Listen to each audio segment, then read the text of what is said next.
We all come with so many New Year resolutions, what we want to do next year. And mashallah, some of us, we have so long list that sometimes it's very hard to know if you're going to live to see those days of that list or not. Whatever list that we want to come up with, that's fine. What I suggest personally for myself and for all of us, that the top of our list should be strengthen my relationship with Allah. That should be the priority. The first thing that comes in my list is to make sure that whatever the relationship that I have with Allah, next year, I want it to be stronger and better. How do I strengthen my relationship with Allah?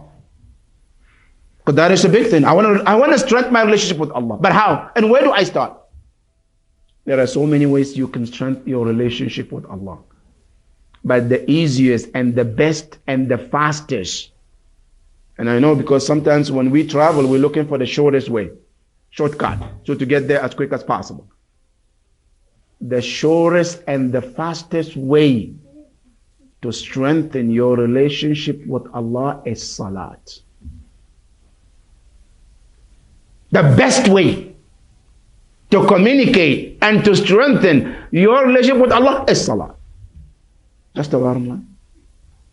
And I will suggest humbly, brothers, and alhamdulillah, we all do our prayers, but let your New Year resolution to strengthen your relationship with Allah be, I want to be the one who also pray on time. There's a difference between praying and praying on time. Resolution should be, I want to pray on time. You know why? Because the hadith of the Prophet tells us, he says, أفضل الأعمال الصلاة في أول وقتها.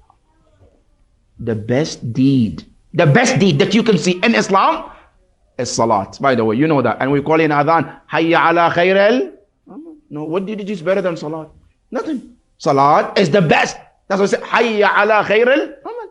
Khair al amal. Now, this salat also is the best deeds, but the best of the salat is to do it on time.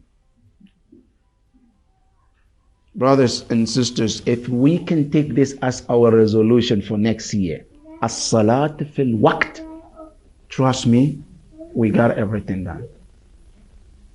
And I wanted to say that even one of the resolutions should be in the list, strengthen your relationship with your imam. That's one of the resolutions should be, that I want to strengthen my relationship with my imam. But how would you do that? You can do that with salat too.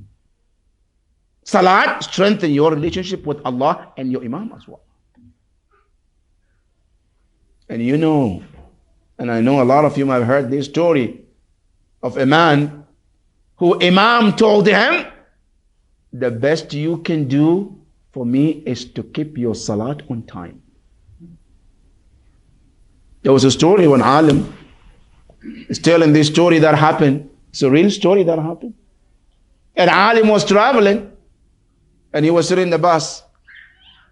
As he was sitting in the bus, the time of Salat came. He was looking what will happen.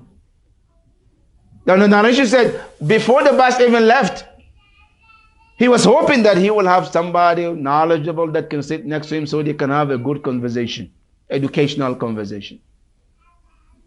Now suddenly a man walked in with the normal clothes, jeans, t-shirt, A'udhu Billah. Here we go. As they sat next to him, he was, okay, what's going to happen? He didn't say anything to him. No, he said anything to him. He was sitting in the bus. The bus moved. They got to a place, he started looking at the time. It's time for Salah. But what will happen? Then immediately that young man sitting next to him, he told the driver, can you stop the car? Stop the bus. He said, why? He said, I want to do Salah. There's a lot of people in the bus. What are you talking about? When we get to the bus stop, there's that. No. Now. I want you to stop right now. The bus driver said, no, I'm not stopping. for you. So if you don't stop, I will throw myself out of the window and get out of your car and your bus. Everybody's looking at this guy. Is he crazy? What's wrong with this man? Yes, he was crazy, but in his own world. Then he said to the man, the bus driver said, okay, don't throw yourself. I will stop. He stopped. Everybody, mashallah, everybody get the shafa'ah of this guy. Made wudu, let's do salah. They did salah. They finished the salah, they sat in the bus. Now the alim was curious, who's this guy? Who is so concerned about salah that much? Then the alim asked, who are you? What's your story? He said, Shaykhna, you wouldn't believe. I grew up, I was born and raised Muslim, but I wasn't practicing. I didn't even know what the salat is all about. I had a mother or grandmother who is in the house. Always she called, Ya Sahib al-Zaman. I thought this woman, she is just out of her mind, calling someone who? I didn't even know what the Sahib al-Zaman is about. He said, until my final year in the school, that I supposed to go write my final exams. On my way, I got to a place where they block all the roads. The bus cannot get there. And I'm I have very limited time to get there. If I don't get there on time, I missed my test, that's it. I'm done. He said, what can I do? He said he was standing there looking left and right. He didn't know what to do. Then he remembered his grandma at home called someone, Ya Sahib al-Zaman. He said, let me call, Ya Sahib al-Zaman, you are the only one who can help. Then what happened? Imam al-Zaman came and helped him. He said, in a few seconds, I found myself in my building where I supposed to be and write my exams. He said, I saw a man came and took me to my place. He said, when we got there, before he left, I asked him, who are you? He said, I am an imam. And then he said, for all this help that you gave me, you saved me. What is it that I can do to help you what you did for me? Give me money? No. Buy me dinner? Take me out? Shopping? No. He said, all I want is take care of your salat and pray on time. He said, from that day, I made what we call tawbat al-nasuha. I never used to pray. I never used to fast. He said, that incident changed my life. And I promise him, I say, from today, I will be the one praying on time. Not that I'll pray, no, on time. And since that day, I never miss my prayer on time. If we really want to strengthen our relationship with Allah and the Imam, the best way is through salat. And that should be the first in our list to do next year. That is number one. Number two, brothers and sisters, one of the suggestions also that should be part of our to-do list next year, inshallah, if Allah subhanahu wa ta'ala grant us alive, which is one of the best thing one can do. Put in your list to help others as much as you can. Brothers, after serving Allah with your wajibat, there is nothing important in Islam like to help other people. Forget whether they are Muslim, non-Muslim. No, don't worry about it. Helping others is the priority after wajibat. And I'm not saying this, when you go, there is one of the Maraja, Ayatollah al-Ankarani. He has one of the sayings where he said, do your wajibat, and after your wajibat, he says, serve people and don't worry about anything else. And when you go Yawm al-Qiyamah, Allah asks you, tell him, Lankarani told me to do so. You think an alim will make this bold statement and not know what he's talking about? Do your wajibat and help people as much as you can. And then after that, I said, if Allah asks you, I said, tell him, I told you to do that. You go to the Quran, brothers. Every prophet you can see, their priority after Allah is to serve people. Our Imams were the same thing. The best thing to do, brothers, is to help others. Let me go into some details, brothers. You know, when you go to the Quran, Allah subhanahu wa ta'ala talks to us, tells us about when a person passes and dies and leaves this world, and they go to hereafter. Some people, they want to come back. And Quran say about them, قَالَ رَبِّ ارْجِعُونِي لَعَلِّي أَعْمَلُ صَالِحًا فِيمَا تَرَكْتُ.